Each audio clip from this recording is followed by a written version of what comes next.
work, power and energy.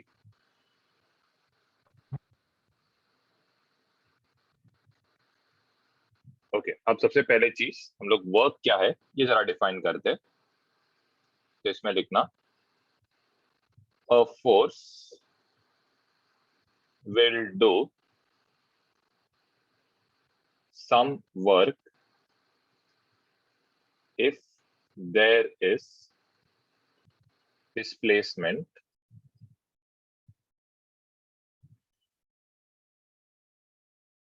of point of application of force in any direction other than perpendicular to force।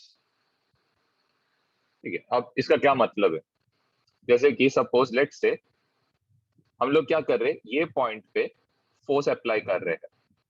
Okay let से force क्या है F and ये क्या है, यहाँ पे टाइम क्या है 0। थोड़े टाइम बाद ये पॉइंट कहाँ पे पहुंचता है, यहाँ पे पहुंचता है। तो यहाँ पे क्या बोला गया ये डेफिनेशन में, अगर आपका point of application of force, इसको हम लोग क्या बोलते हैं point of application of force, ये क्या होता है डिस्प्लेस होता है एक पॉइंट से दूसरे पॉइंट तक। तो हम लोग क्या बोलते हैं कि वर्क डन किया जा रहा है।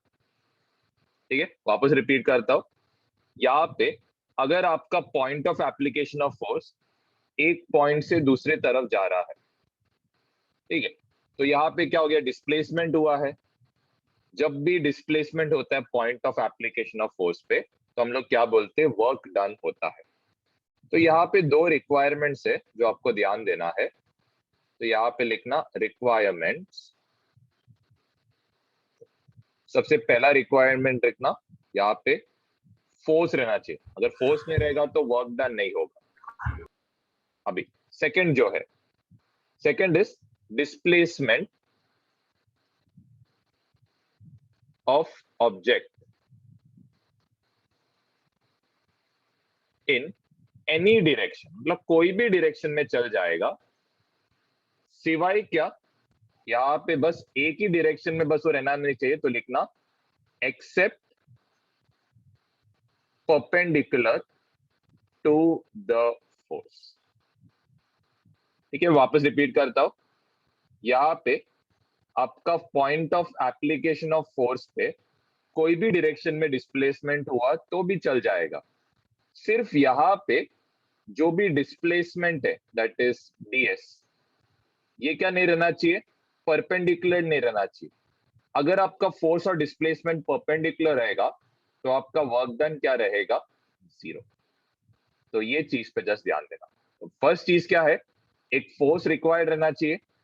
सेकंड क्या है, डिस्प्लेसमेंट ऑफ ऑब्जेक्ट, कोई भी डायरेक्शन में चलेगा, कोई भी एंगल पे चल जाएगा। फिर कौन से एंगल पे नहीं चलेगा, तो वो एंगल है 90 डिग्री पे नहीं चलेगा। जब भी फोर्स और डिस्प्लेसमेंट के बीच में एंगल इज 90 डिग्री, आप क्या बोलोगे वर्क डन क्या रहेगा 0 रहेगा। अब नेक्स्ट हम लोग ये फोर्स क्या है इसके बारे में, मतलब हम लोग क्या करेंगे यहाँ पे एक छोटा सा कंसेप्ट करेंगे जो इससे रिलेटेड बहुत इंपॉर्टेंट है।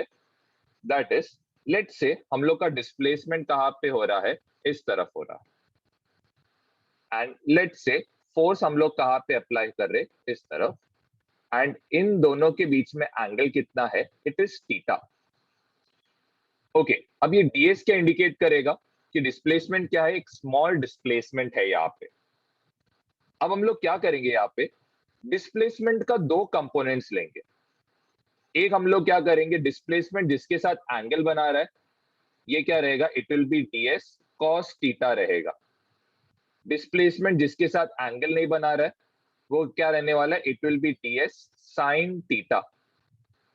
अब जरा ध्यान दो, अब यहाँ पे सबसे पहले चीज वर्क डन, ठीक है चलो हम लोग वर्क डन क्या करेंगे, एक ये डायरेक्शन के लिए फाइंड आउट करेंगे। तो यहाँ पे वर्क डन क्या रहेगा, it will B force into यहाँ पे क्या रहेगा, डिस्प्लेसमेंट क्या है, इट इज ds, इन दोनों के बीच में एंगल क्या रहेगा, it will B cos theta, जो भी।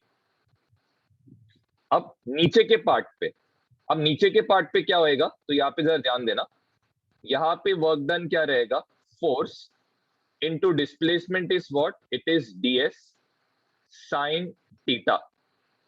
अब जरा ध्यान दो, यहाँ पे ये ds साइन थीटा और ये जो f है, इनके बीच में एंगल कितना है, 90 डिग्री। तो यहाँ पे जो सेकंड केस है, इसमें जो वर्क डन रहेगा ये क्या रहने वाला है, इट विल बी जीरो। क्यों जीरो है, ये हमने अभी डिस्कस किया, जब फोर्स और डिस्प्लेसमेंट के बीच में एंगल कितना रहता है, 90 डिग्री, तब वर्क डन क्या रहेगा, जीरो। इसका मतलब अब वर्क डन का कौन सा फॉर्मूला लिखोगे, तो वर्क डन का फॉर्मूला आएगा, it will B force into displacement into cos theta रहेगा। तो ये रहेगा वर्क डन का फॉर्मूला। अब इसको बहुत सारे डिफरेंट तरीके में आप लिख सकते हो। सबसे पहले यहाँ पे जो वर्क डन रहेगा, work done will be what, force into displacement का क्या रहेगा, स्केलर प्रोडक्ट, तो ये भी रहेगा। नेक्स्ट, हम लोग स्केलर प्रोडक्ट्स को जब भी मल्टीप्लाई करते तो उसका मैग्नीट्यूड के फॉर्म में हम लोग कैसे लिखेंगे, एफ डॉट यहाँ पे क्या आएगा, ds एंड इनटू क्या आएगा इधर, कॉस ऑफ थीटा, मतलब एंगल बिटवीन देम। एक आप ऐसे लिख सकते हो। दूसरा तरीका क्या है इसका लिखने का, आप f cos थीटा इंटू इसको क्या लिख सकते हो, इंटू इंटू ds लिख सकते हो। नेक्स्ट इसको कैसे लिख सकते हो, फोर्स इंटू ds का cos थीटा। ओके, तो इसको बहुत सारे डिफरेंट तरीके में लिख सकते। अब ये दोनों फॉर्मूला का मतलब क्या है, तो ये मैं आपको समझाता हूं, तो जरा ध्यान देना। अगर आप सपोज डिस्प्लेसमेंट को आपने रखा इस तरफ, लेट्स से डिस्प्लेसमेंट को इस तरफ रखा, आपने फोर्स को यहां पे रखा, फोर्स डिस्प्लेसमेंट के साथ एंगल यहाँ पे क्या बना रहा है, थीटा, जिसके साथ फोर्स क्या करता है, एंगल बनाता है, वो क्या रहता है, एफ कॉस थीटा रहेगा, जिसके साथ एंगल नहीं बनाएगा वो क्या रहेगा, साइन थीटा। अब दूसरा मैं सेकेंड फॉर्मूला को भी एक्सप्लेन करता हूं। लेट्स से आपका जो फोर्स है ये किधर है, इस तरफ, लेट्स से मैं इधर डायग्राम इधर बना रहा हूं, ध्यान देना। लेट्स से आपका फोर्स इस तरफ है एफ, ओके, और आपका डिस्प्लेसमेंट कहां पे, इस तरफ, ओके। ds किसके साथ एंगल बना रहा है, थीटा, वो हम लोग का क्या रहेगा, it will B ds cos theta, जिसके साथ एंगल नहीं बना रहा है वो क्या रहेगा, ds sin थीटा। ओके, तो वर्क डन को आप सिंपली क्या ले सकते हो, फोर्स के साथ डिस्प्लेसमेंट का जो कंपोनेंट है, या डिस्प्लेसमेंट के साथ फोर्स का जो कंपोनेंट है। तो यहाँ पे आप देख सकते हो जो भी वर्क डन रहेगा, ds तो एज इट इज आएगा, ds के साथ फोर्स का कौन सा कंपोनेंट है, f cos थीटा आएगा। यहां पे चेक करो, यहां पे क्या है, वर्क डन जो रहेगा, फोर्स क्या रहेगा, f, डिस्प्लेसमेंट का कौन सा कंपोनेंट है, ds cos थीटा। तो आप इसको कोई भी एक फॉर्मूला आप याद कर सकते हो, आपको चाहिए तो ये याद करना है, ये याद कर सकते हो, ये याद करना है, ये याद कर सकते हो, या कोई भी एक फॉर्म। लेकिन चारों फॉर्मूला अगर आप करके रखोगे तो आपको कंसेप्ट अप्लाई करते हो बहुत सिंपल हो जाएगा। वर्क डन के बारे में कुछ प्रॉपर्टीज करेंगे। तो वर्क जो है ये क्या है, एक स्केलर क्वांटिटी है। सबसे पहले इसको सिर्फ क्या रहने वाला है, मैग्नीट्यूड, इसको कोई डायरेक्शन कुछ नहीं, इसको सिर्फ मैग्नीट्यूड है। सेकंड क्या है कि आपका वर्क डन पॉजिटिव हो सकता है, नेगेटिव हो सकता है, या फिर जीरो हो सकता है। नेक्स्ट, आपका जो थीटा है, थीटा लेस देन 90 रह सकता है, थीटा मोर देन 90 रह सकता है, या फिर थीटा क्या रह सकता है, इक्वल टू 90। तो वर्क डन के क्या रहेंगे, तीन केसेस रहेंगे। नेक्स्ट आता है इसका यूनिट। तो वर्क डन का जो यूनिट रहेगा, इसको हम लोग क्या बोलेंगे, it is force into displacement है। फोर्स को हम लोग किस में मेजर करते हैं, न्यूटन में। डिस्प्लेसमेंट को हम लोग किस में मेजर करते हैं, मीटर में। न्यूटन इंटू मीटर, इसको आप क्या बोलते हो, जूल भी बोलते हो, तो यहाँ पे क्या आएगा, जे आएगा। नेक्स्ट, इसका जो सीजीएस यूनिट है, तो इसका सीजीएस यूनिट क्या रहेगा, अर्ग रहेगा। तो यहाँ पे 1 जूल ये इक्वल टू रहेगा 10⁻⁷ अर्ग रहेगा। ये याद रखना, ये इसका क्या है, इट इज सीजीएस यूनिट, और ये जो रहेगा ये रहने वाला है इसका एसआई यूनिट। ठीक है, तो यहां तक जस्ट लिख के रखना, फिर आगे यहाँ पे लिखो work done bye constant force. Okay, let's say हम लोग का ये एक पॉइंट ए है, यहाँ पे हम लोग क्या कर रहे हैं, इसको इस तरफ एक फोर्स अप्लाई कर रहे हैं, एंड यहाँ पे ये पार्टिकल कुछ ऐसे ऑसिलेट हो रहा है, एंड यहाँ पे फाइनली आके ये पॉइंट पे आके मीट कर रहा है। ओके, हम लोग यहाँ पे क्या क्या लिखते हैं, सबसे पहले चीज फोर्स जो है इसको मैंने क्या लिया है, कांस्टेंट लिखा है। फिर next, work done equal to क्या रहेगा। अब इधर हम लोग क्या करेंगे, जरा ध्यान देना, यहाँ पे हम लोग क्या करेंगे, छोटे छोटे डिस्प्लेसमेंट्स को क्या करेंगे, ऐड करते रहेंगे। तो ये सब ऐसे छोटे छोटे वेक्टर्स आते रहेंगे यहाँ पे। ओके, तो हम लोग को क्या करना पड़ेगा, यहाँ पे इंटीग्रेट करना पड़ेगा। तो जरा ध्यान देना, यहाँ पे हम लोग वर्क डन के बदले लिखेंगे एफ डॉट, यहाँ पे क्या करेंगे, डीएस, क्योंकि फोर्स तो हमारा कांस्टेंट है, हमारा डिस्प्लेसमेंट क्या है, कंटिन्यूसली क्या हो रहा है, उसका डायरेक्शन चेंज होते जा रहा है। फोर्स कांस्टेंट है तो क्या होएगा, इंटीग्रल के क्या होएंगे, बाहर आते रहेगा, और यहाँ पे क्या रहेगा, अब डीएस का इंटीग्रेशन जो रहेगा ये क्या रहेगा, टोटल डिस्प्लेसमेंट। टोटल डिस्प्लेसमेंट को आप कैसे लिखोगे, तो यहाँ पे जरा ध्यान देना, टोटल डिस्प्लेसमेंट रहेगा इनिशियल और फाइनल पॉइंट के बीच में। ठीक है, जो शॉर्टेस्ट डिस्टेंस है उसको हम लोग क्या बोलेंगे, डिस्प्लेसमेंट बोलेंगे। वापस रिपीट करता हूं, डिस्प्लेसमेंट क्या रहेगा, it is the shortest distance between initial and final point. तो यहाँ पे इनिशियल पॉइंट हमारा क्या था, तो इनिशियल पॉइंट वाज ए, हमारा फाइनल पॉइंट क्या था, बी।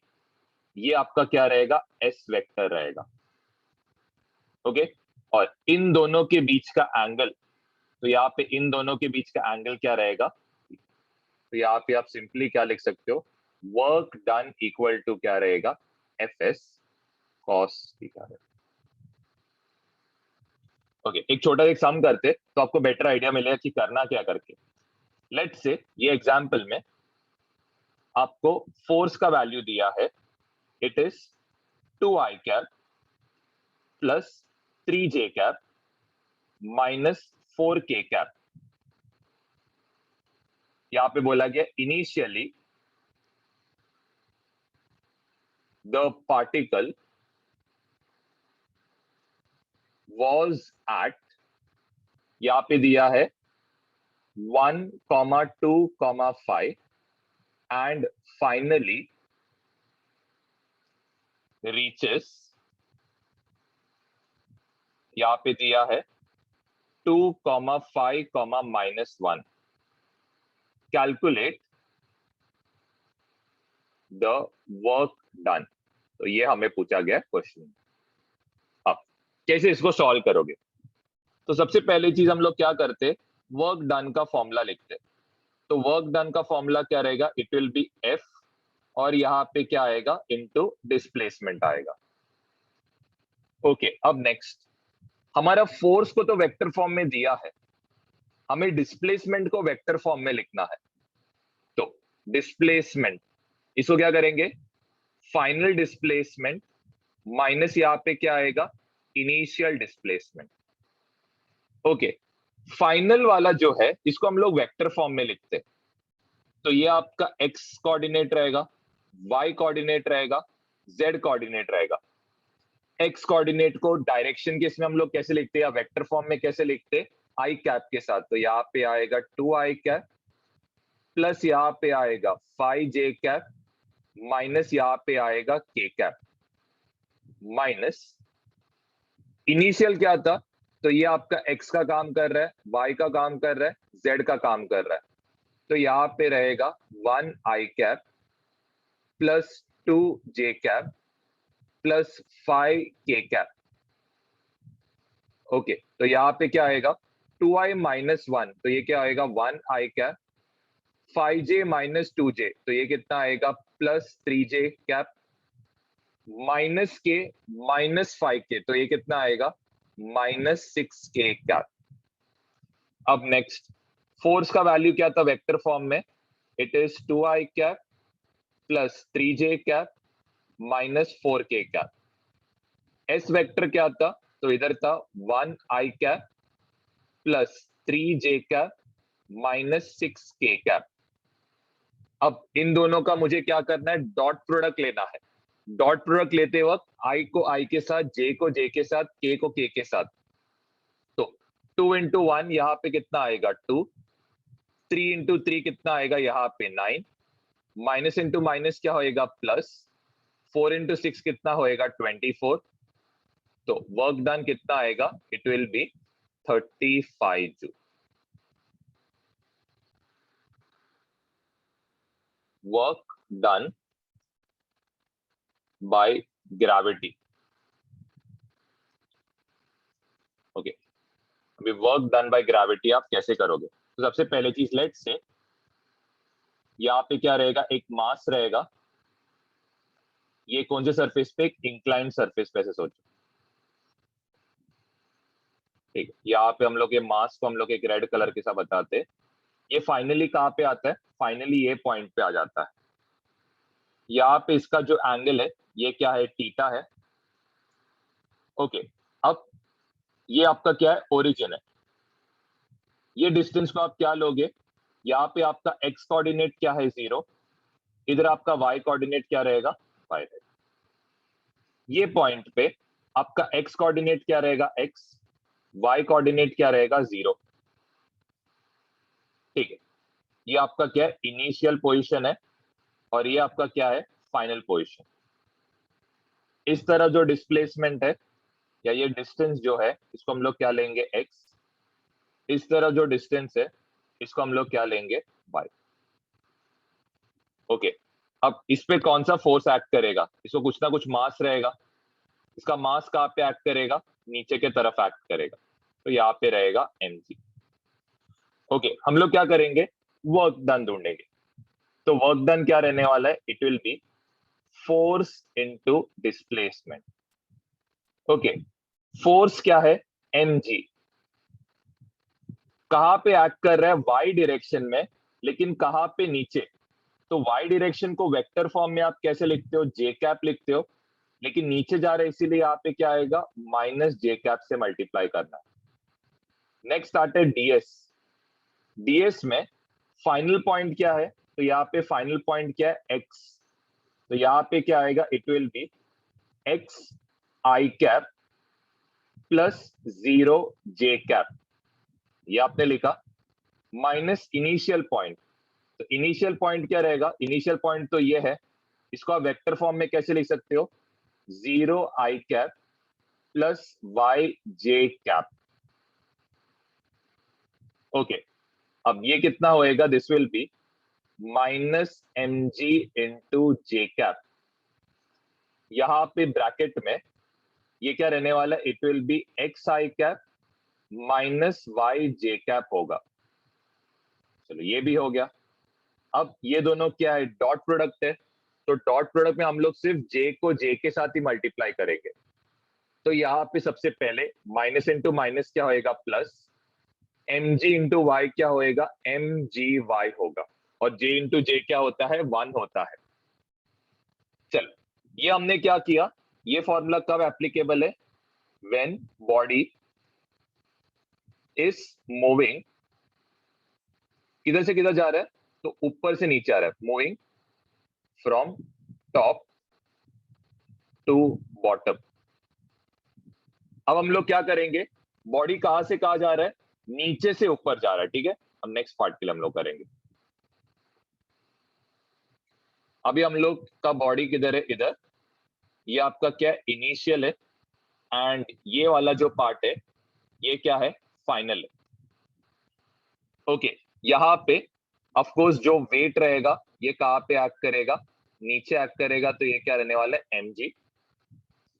ओके, अब ध्यान देना, सेम यहाँ पे ये जो एंगल है इसको हम लोग क्या लेंगे। ओके, अब इनिशियल पॉइंट का कोऑर्डिनेट्स तो क्या रहने वाला है, x, 0 रहेगा।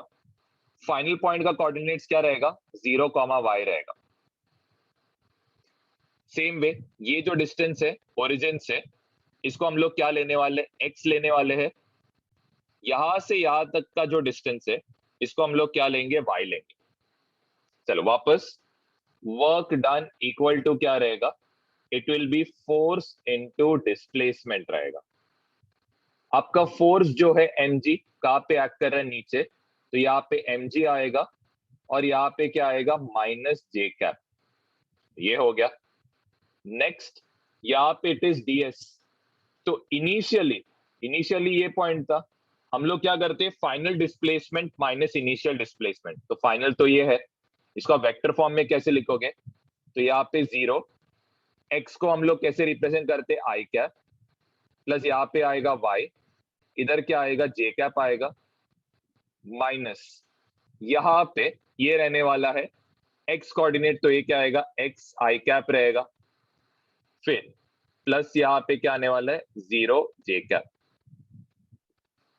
यहाँ पे रहेगा ये माइनस mg जे कैप, ये सिर्फ क्या रहेगा, y जे कैप माइनस x आई कैप। आपको पता है j को j के साथ ही मल्टीप्लाई करना है, तो इधर क्या आएगा, mg इंटू y। ओके, ये फॉर्मूला कब आएगा, when body is moving from top to bottom. याद तो बस कर लेना, फिर आपको इसको सिंपली याद कैसे करते वो भी समझा देता। देखो यहाँ पे हम लोग का फोर्स किधर एक्ट कर रहा है, नीचे, तो ये आएगा mg। हमारा डिस्प्लेसमेंट का हम लोग कौन सा कंपोनेंट लेंगे, जो फोर्स के अलोंग एक्ट कर रहा है। तो यहाँ पे डिस्प्लेसमेंट का पहला कंपोनेंट क्या है, एक तो y है और दूसरा क्या है, x है। हम लोग यहाँ पे किसको लेंगे, डिस्प्लेसमेंट का वो कंपोनेंट जो फोर्स के अलोंग है। तो कौन सा कंपोनेंट है ये, y है। तो यहाँ पे वर्क डन क्या आएगा, mg इंटू y। अब साइन प्लस आएगा या माइनस आएगा, ये आप कैसे कर सकते हो, देखो इधर देखो, डिस्प्लेसमेंट और mg दोनों का डायरेक्शन क्या है, सेम। मैं वापस रिपीट करता हूं, डिस्प्लेसमेंट और जो फोर्स है दोनों का डायरेक्शन सेम है, तब साइन क्या आएगा, पॉजिटिव आएगा। चलो अब नीचे से ऊपर के लिए करते, ठीक है। अभी नीचे से ऊपर क्या है, फोर्स तो mg है, ये कहां पे एक्ट कर रहा है, नीचे। यहाँ पे डिस्प्लेसमेंट के दो कंपोनेंट्स है, एक ये कहां पे जा रहा है, लेफ्ट की तरफ x में जा रहा है, दूसरा ये कहां पे जा रहा है, ऊपर की तरफ जा रहा है। हम लोग फोर्स का वो कंपोनेंट लेंगे जो क्या है, mg के अलोंग एक्ट कर रहा है। तो x के तो अलोंग एक्ट नहीं कर रहा है, कौन किसके अलोंग एक्ट कर रहा है, y के तरफ। तो यहाँ पे क्या आएगा, work done equal to mg into y आएगा। लेकिन इधर आप क्या नोटिस कर रहे हो, mg नीचे की तरफ है, आपका डिस्प्लेसमेंट ऊपर की तरफ, तो दोनों का डायरेक्शन ऑपोजिट है। जब फोर्स और डिस्प्लेसमेंट का डायरेक्शन ऑपोजिट रहता है तो साइन क्या आएगा, नेगेटिव। तो ये इसको सिंपल तरीके से याद करने का एक बहुत सिंपल तरीका है, जिस पे फोकस करना, और इसमें डाउट है तो पूछ लेना। ये जो स्ट्रिंग है इसको हमने क्या किया है, फिक्स करके रखा है। इसका मास ऑफ फोर्स कहां पे एक्ट करेगा, इस तरफ mg नीचे एक्ट करेगा। टेंशन कहां पे एक्ट करेगा, tension always acts away from the body, और स्ट्रिंग है करके टेंशन रहेगा। अब इसका डिस्प्लेसमेंट, ये बॉडी अगर इसको इधर जाना है तो इसको कहां पे मूव करना पड़ेगा, लेफ्ट की तरफ, सॉरी राइट की तरफ। ओके, अब यहां पे देखना, वर्क डन क्या रहेगा, it will B force into displacement ds, और यहां पे क्या आएगा, कॉस थीटा आएगा। फोर्स क्या है यहाँ पे t, डिस्प्लेसमेंट क्या है यहाँ पे ds, दोनों के बीच में एंगल, तो यहाँ पे क्या आएगा, कॉस ऑफ 90। cos of 90। देखो जब भी फोर्स और डिस्प्लेसमेंट के बीच में एंगल 90 रहेगा तो वर्क डन क्या रहेगा, इट विल बी 0।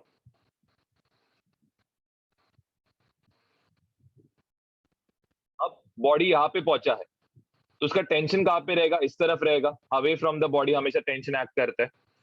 डिस्प्लेसमेंट कहाँ पे रहेगा, अब ये बॉडी कहाँ पे जाएगा, नीचे की तरफ। दोनों के बीच में एंगल कितना है, वापस कितना आ रहा है, 90 डिग्री। जब फोर्स और डिस्प्लेसमेंट के बीच में एंगल 90 डिग्री रहेगा तो यहाँ पे भी आपका वर्क डन क्या रहने वाला है, 0। सबसे पहले यहाँ पे एक ही स्ट्रिंग कनेक्टेड है। जब भी एक स्ट्रिंग कनेक्टेड रहेगा तो हम लोग क्या करेंगे, न्यूटन्स लॉ अप्लाई करेंगे अलोंग स्ट्रिंग। ये हमने स्टार्टिंग में सीखा है। तो यहाँ पे ऑफ कोर्स इसका जो एक्सेलरेशन रहेगा, 3 kg का ब्लॉक क्या करेगा, पूरे सिस्टम को नीचे लाएगा और ये ब्लॉक कहाँ पे जाएगा, ऊपर। तो हम लोग क्या करेंगे, इस तरफ जो भी फोर्सेस है इसको हम लोग क्या कंसिडर करेंगे, पॉजिटिव। इस तरफ जो भी फोर्सेस है इसको हम लोग क्या लेंगे, नेगेटिव। ठीक है। अब यहाँ पे क्या फोर्स रहेगा, एक रहने वाला है 3G। यहाँ पे जो फोर्स रहेगा ये क्या रहेगा, 2G। 3G कहाँ पे एक्ट कर रहा है, नीचे।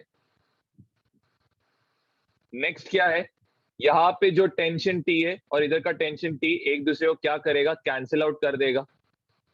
ये तो 0 हो गया।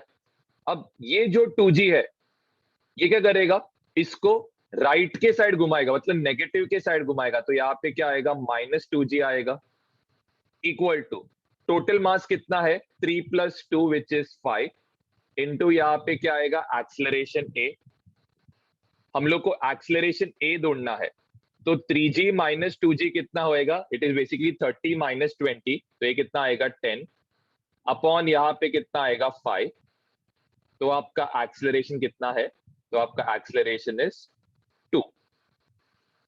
अब हमें क्या ढूंढना है, डिस्प्लेसमेंट ढूंढना है एट टाइम t = 4 सेकेंड्स के लिए डिस्प्लेसमेंट क्या रहेगा, ये आपको ढूंढ के निकालना है।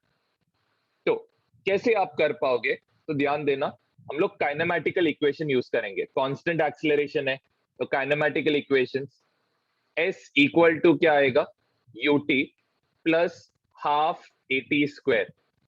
इनिशियली बॉडी क्या था, रेस्ट में था, तो यहाँ पे ut वाला टर्म क्या हो जाएगा, 0 हो जाएगा। s = हाफ, एक्सीलरेशन यहाँ पे क्या रहेगा, 2। t का स्क्वायर मतलब हम लोग क्या करेंगे, 4 का स्क्वायर करेंगे, तो 4 का स्क्वायर कितना आएगा, 16। 2 और 2 कैंसिल, हमारा s का वैल्यू कितना आ रहा है, it is coming out to be 16। Okay, तो हम लोग को एक चीज समझ रहा है कि डिस्प्लेसमेंट कितना हुआ है, 16 मीटर का डिस्प्लेसमेंट हुआ है। अब हम क्या कैलकुलेट करेंगे, सबसे पहले work done by gravity on A. तो यहाँ पे सबसे पहले चीज, 3G कहाँ पे एक्ट कर रहा है, नीचे। डिस्प्लेसमेंट कितना हुआ है, 16 मीटर हुआ है नीचे। तो वर्क डन क्या रहेगा, प्लस आएगा, क्योंकि फोर्स एंड डिस्प्लेसमेंट का डायरेक्शन सेम है। तो यहाँ पे रहेगा 3G इंटू क्या आएगा, 16, which is equal to 48G, which is equal to यहाँ पे कितना आएगा, 480 joules. Next, work done by gravity on B. तो यहाँ पे क्या रहेगा, सबसे पहले चीज, बी पे 2G कहाँ पे एक्ट कर रहा है, नीचे। अगर ये ब्लॉक 16 मीटर से नीचे जाएगा तो ये ब्लॉक कहाँ पे जाएगा, 16 मीटर ऊपर जाएगा। अब आप क्या नोटिस कर रहे हो, फोर्स और डिस्प्लेसमेंट का डायरेक्शन क्या है, एक दूसरे के ऑपोजिट है। तो यहाँ पे साइन क्या आएगा, -2G इंटू क्या आएगा, 16, which is equal to -320 joule. Next हम लोग करेंगे work done by tension on A.